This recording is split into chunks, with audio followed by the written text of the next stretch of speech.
G'day. This is the engine compartment of my Colorado ute that I use to pull the caravan with. Now, our old caravan was nice and simple. The new one we're getting, not quite so much. So I'm just going to give you a run through of what I've done here.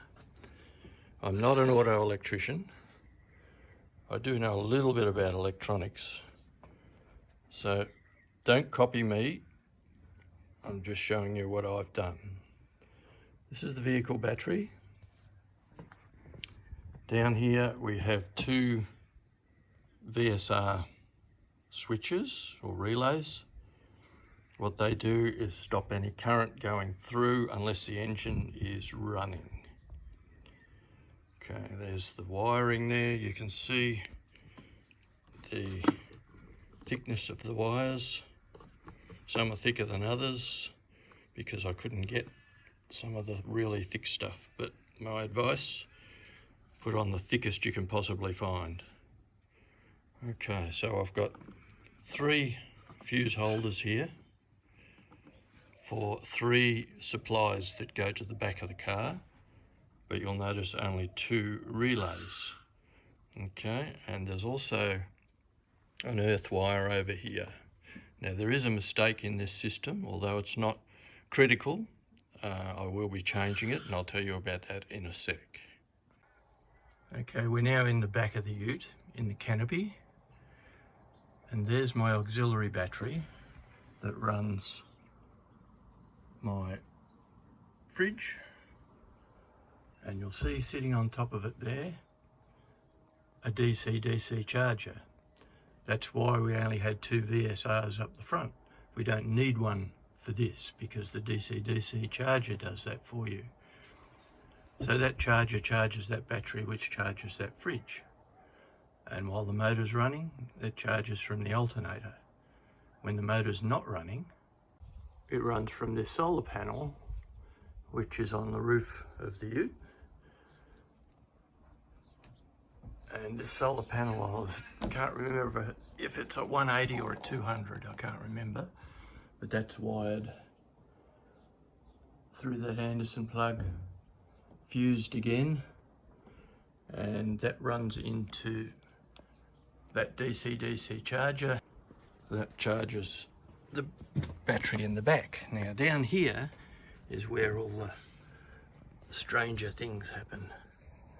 The new caravan, which is a new age, requires a 12-pin plug, which is this. It also requires, if I can get my cover off, a grey Anderson plug to charge the batteries in the caravan. Now you'll notice I also have a blue Anderson plug on the back there. So we'll go inside and I'll explain how I did that. I'll just put this back on. This is a little cover that I made on my 3D printer that just sits over there, like that. Okay, we'll go inside. Okay, we're inside. This is the wiring diagram, excuse me, that came with the 12-pin plug. It tells you what all the numbered pins are for in a standard setup. But New Age kindly provide this wiring diagram of how they want the wiring set up, including the grey Anderson plug. Okay, now you'll notice, or maybe you won't, that the fridge is actually running from pin 8 on the 12-pin plug. I've been told that the current that the fridge can draw is a little too much for those 12-pin plugs. That's why I fitted that blue Anderson plug. So the fridge, instead of being connected to the 12-pin, is now connected to an Anderson plug. So it's disconnected from pin 8 and run separately to that plug. Now you'll notice that on pin 8 there are 2 wires. The red one, the second one, goes to the brake safe unit. So we still need power to that pin 8 to charge the brake safe. So what I've done is patched a wire from the positive of that fridge Anderson plug back through to pin 8. Now that will power the brake safe and keep that charged while the fridge is actually running from the Anderson plug. All going well. The rest of it is pretty straightforward. Now at this point I'll tell you that mistake under the bonnet, the fridge Anderson plug, the earth wire runs all the way back to the battery in the car, which isn't necessary. I should have earthed it just to the body of the car, and I'll change that. So that's how that all comes together.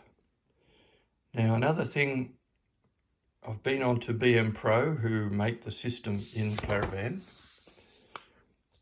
and they have told me that if your car has a smart alternator, which most do these days, you need a DC-DC charger in the system in the caravan, which it doesn't come with as standard, which I find rather strange. But anyway, we get a DC-DC charger hooked up from the supply from the car, which then goes into the BM Pro, which then goes into the rest of the system. And that gives you a nice charge straight through into the battery, while your solar panel charge goes in a different inlet.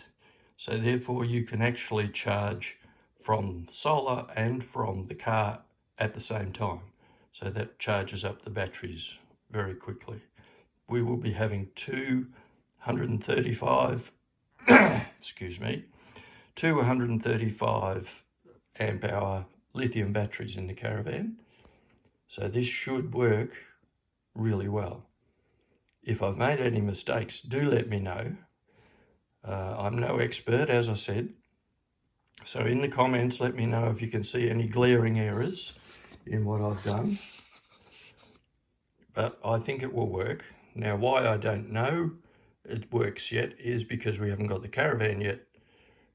It should be here in the next few weeks, and we'll get them to change the plug on the caravan to run the fridge off the Anderson plug, and everything else should be hunky-dory.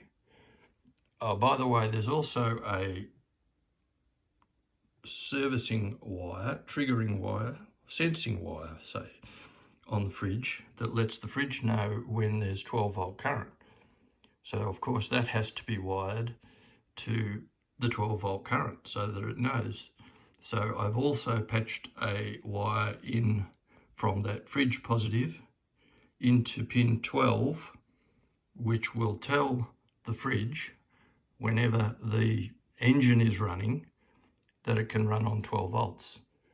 And of course, as soon as you turn the engine off, I think it takes 15 minutes and the fridge then flicks over to gas and you can't flatten your battery. So that's a good system. All right, so that's what I've done. Please let me know. When we get the new van, I'll let you know if it all worked. And don't forget, if you want to subscribe to this channel, you might see a few other little tips and pointers as well. Okay, see you next time.